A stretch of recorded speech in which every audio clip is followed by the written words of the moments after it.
ಗೃಹಲಕ್ಷ್ಮಿ ಗೃಹಜ್ಯೋತಿಗೆ ಮತ್ತೆ ಅರ್ಜಿ ಸಲ್ಲಿಸಬೇಕು ಅಂತ ಸರ್ಕಾರ ಹೇಳಕತ್ತ ಏನು ಇವಾಗ ಅವ್ರ ಮಂತ್ರಿಗಳು ಚೇಂಜ್ ಆದಂಗೆ ಸರ್ಕಾರ ಚೇಂಜ್ ಆದಂಗೆ ಹೆಣ್ಮಕ್ಳು ಏನು ಚೇಂಜ್ ಆಗಿಲ್ಲಲ್ರಿ ಅವರೇ ಅದಾರ.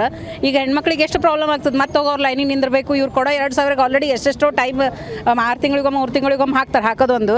ಮತ್ತು ಎಷ್ಟು ಟೈಮ್ ವೇಸ್ಟ್ ಆಗ್ಲಿಕ್ಕತ್ತದ ಅವ್ರದ್ದು. ಇವಾಗ ಅಲ್ಲಿ ಹೋಗಿ ಅರ್ಜಿ ಕೊಡು, ಪಾಪ ಅವ್ರಿಗೆ ಗೊತ್ತಿರಲಾರ್ದು ಎಷ್ಟೋ ಜನ ಎಜುಕೇಟೆಡ್ ಇದ್ದವ್ರಂತೂ ಹಾಕ್ಲಿಕ್ಕೆ ಹೋಗಿಲ್ಲ. ಐ ಥಿಂಕ್ ಸೊ ಈ 2,000 ರೂಪಾಯಿ ಇವ್ರು 2,000 ರೂಪಾಯಿ ಕಡಿಮೆ ಬಿದ್ದು ಬಡವರು ಸಾಲಿ ಕಲ್ಲರ್ದವ್ರು ಅವ್ರು ಹೋಗಿ ಎಷ್ಟು ಟೈಮ್ ವೇಸ್ಟ್ ಮಾಡ್ಕೊಂಡು ಅವ್ರದ್ದು 2 ದಿನ ಕೆಲಸ ಬಿಟ್ಟು 3 ದಿನ ಕೆಲಸ ಬಿಟ್ಟು ಆ ಡಾಕ್ಯುಮೆಂಟೇಷನ್ ಮಾಡಿ ಅರ್ಜಿ ಹಾಕಿದ್ದಾರೆ. ಇವಾಗ ಏನೋ ಅವ್ರಿಗೆ ಒಂದು 6 ತಿಂಗಳು 1 ವರ್ಷ ಸಿಕ್ಕಿರ್ಬೇಕು ಅವ್ರಿಗೆ. ಈಗ ಅದನ್ನು ಮತ್ತೀಗ ಅವ್ರಿಗೆ ಅರ್ಜಿ ಸಂಬಂಧ ಮತ್ತೆ ಅವ್ರಿಗೆ ಲೈನಿಗೆ ನಿಂದಿರ್ಸಿ ಅವ್ರಿಗೆ ನೀವು ಟೈಮ್ ನಿಮ್ದು ಮಂತ್ರಿಗಳು ಚೇಂಜ್ ಆದಂಗೆ 3 ತಿಂಗಳಿಗೊಮ್ಮೆ 6 ತಿಂಗಳಿಗೊಮ್ಮೆ ನೀವು ಚೇಂಜ್ ಮಾಡ್ದಂಗೆ ಇವ್ರಿಗೆ ನೀವು ಯಾಕೆ ತೊಂದರೆ ಕೊಡ್ಲಿಕ್ಕೆ ಹೆಣ್ಮಕ್ಳಿಗೆ ಒಂದನೇ ಎಲ್ಲ ಅಭಿವೃದ್ಧಿಗಳು ಸ್ಟಾಪ್ ಮಾಡ್ಕೇಸಿಂದ ಬರೀ 2,000 ರೂಪಾಯಿ ಹಾಕ್ಲಿಕ್ಕತ್ತೀರಿ. ಡಬಲ್ ಗಂಡದರ ಕಡೆಯಿಂದ ಟಿಕೆಟ್ ತೊಗೊಂಡು ಕೇಸಿಂದ ಹೆಂಡ್ತಿದರಿಗೆ ಫ್ರೀ ಮಾಡಿರಿ, ಅದು ಎಲ್ಲ ಓಕೆ. ಬಟ್ ಇವಾಗ ನೀವು ಕರೆಗತ್ತೀರಲ್ಲ, ಈಗ ಅವ್ರಿಗೆ ಟೈಮ್ ವೇಸ್ಟ್ ಮಾಡ್ದಂಗೆ ಅಂತ ಹೇಳಿ ನನ್ನ ಅನಿಸಿಕೆ ಅದ ಸರ್. ಅದೇ ಸರ್, ಅವ್ರು ಹೊಸರು ಮತ್ತೀಗ ಈ ದಿವಸ ಸಿದ್ದರಾಮಯ್ಯ ಇದ್ದನು, ಈ ಸಿದ್ದರಾಮಯ್ಯ ಹೋದರು. ಈಗ ಮತ್ತೆ ಹೊಸ ಅಧ್ಯಕ್ಷ ಈಗ ಹೊಸವ್ರು ಬಂದು ಹೊಸದ ಅಧ್ಯಕ್ಷ ವಹಿಸ್ಕೊಂಡು ಅವ್ರು ಹೊಸದು ಇದು ಮಾಡಿ ಕಸಿಂದ ಹೊಸ ಕಾನೂನು ತೆಗಿತಾ ಇದ್ದಾರೆ. ಅಂದ್ರೆ ನಾವು ಹೆಣ್ಮಕ್ಳು ಹೊಸದು ಮಾಡ್ಬೇಕೇನೋ. ಯಾರು ಎಜುಕೇಟೆಡ್ ಇರ್ತಾರೆ ಎಲ್ಲನೂ ಇರ್ತಾರೆ. ಎಲ್ಲರೂ ಹೋಗಿ ಅಲ್ಲಿ ನಿಂತು ಕೊಡ್ಲಿಕ್ಕಾಗಲ್ಲ ಸರ್.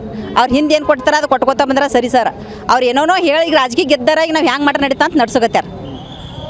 ಈಗ ಮೊದಲೆಲ್ಲ ನೀವು ತೋತಿದ್ರಿ ಗೃಹಲಕ್ಷ್ಮಿ ಎಲ್ಲಿ ಸರ್, ಅದ್ರಾಗ ಇನ್ನೂ 5-6 ತಿಂಗಳು ನಮ್ಗೆ ದುಡ್ಡೇ ಹಾಕಿಲ್ಲ ಅವ್ರು. ಹಾಕ್ತೀನಿ ಅಂದ್ರೆ ಈಗ 2 ತಿಂಗಳದ್ರ ಒಟ್ಟ ದುಡ್ಡೇ ಇಲ್ಲ. ಮೊದಲು 3 ತಿಂಗಳು ದುಡ್ಡೇ ಹಾಕಿಲ್ಲ. ಹಾಕ್ತೀವಂತಾರ ಹಾಕಂಗಿಲ್ಲ. ಈಗ ಅದೇ ರೊಕ್ಕ ಪೆಂಡಿಂಗ್ ಇಟ್ಕೊಂಡ್ರೆ ಈಗ ಮತ್ತೆ ಅದೇ ಅವ್ರು ರಾಜಕೀಯ ಖರ್ಚು ಮಾಡ್ತಾರೆ. ಈಗ ಎಲ್ಲ ಕೊಡ್ಲಕತ್ತಿ ನಮ್ಮದೇ ತೊಗೊಂಡು ನಮಗೆ ಕೊಡ್ಲಕತ್ತಾರ ಅವರು. ಅವ್ರದ್ದೇನು ಅವ್ರ ಮನೆದಿಂದನೂ ಕೊಡ್ಲತ್ತಿಲ್ಲ, ಇನ್ನು ಇದ್ರದ್ದು ಕೊಡ್ಲತ್ತಿಲ್ಲ. ಸರ್ಕಾರ ಮೇಲೆ ಅಲ್ಲಿ ಮಾಡಿಡ್ಲತ್ತಾರ, ಕೊಡ್ಲತ್ತಾರ. ಅದು ಕೊಡೋದನ್ನು ಕರೆಕ್ಟ್ ಕೊಡ್ತಾ ಇಲ್ಲಲ್ಲ ಸರ್ ಅವರು. ಈಗ ಅದು ಕೊಡೋದು ಕರೆಕ್ಟ್ ಕೊಟ್ಟಿಲ್ರಿ, ಮತ್ತೆ ಹೊಸ ಅರ್ಜಿ ಎಲ್ಲಿ ಹಾಕಕ್ಕಾಗಲ್ಲ ಸರ್. ಅವ್ರು ಹೊಸ ಅರ್ಜಿ ಅವ್ರು ಕೊಡೋದು ಆಗಲ್ಲ ಸಲಕ್ಕೆ ಹೊಸ ಅರ್ಜಿ ಹಾಕಂತಾರೆ. ಈಗ ಹಾಕಲ್ಲ ಹೆಂಗೆ ಆದ್ಮೇಲೆ ಏನು ಹೇಳ್ತಾರೆ, ಸರ್ವರ್ ಇಲ್ಲ, ಅದು ಇಲ್ಲ, ಇದು ಇಲ್ಲ. ಒಂದು ರಾಸನ್ದಾಗೂ ಸರ್ವರ್ ಇಲ್ಲ ಅಂತ ಹೇಳ್ತಾರೆ, ಒಂದೆಲ್ಲ ಹೋದ್ರೂ ಸರ್ವರ್ ಇಲ್ಲ ಅಂತ ಹೇಳ್ತಾರೆ.